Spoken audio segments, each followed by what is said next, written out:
నిరీక్షణ లేకుండా జీవించేవాడు పగటి కలలు కంటం వాడితో సమానం. నీవు నిద్రలో కల ఎలాగూ కంటావో అలాగే జీవితంలో ఏం కలిగి జీవించాలంట? నిరీక్షణ. ఆ నిరీక్షణ కలిగిన నీవు ఆ నిరీక్షణ తట్టు నీవు దృష్టి సాధించ నిరీక్షణ తట్టు నువ్వు కార్య సాధన ప్రారంభించాలి.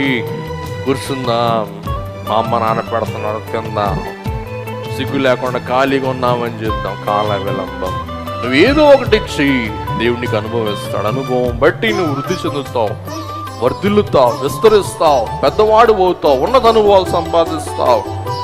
తద్వారా ఉన్నత కృతార్థ స్థితి నువ్వు సంపాదిస్తావు. అంతే తప్ప నువ్వు మంచం మీద పండుకొని పరుపు మీద నువ్వు కర్రలుగా అంటే ఏమవుద్ది?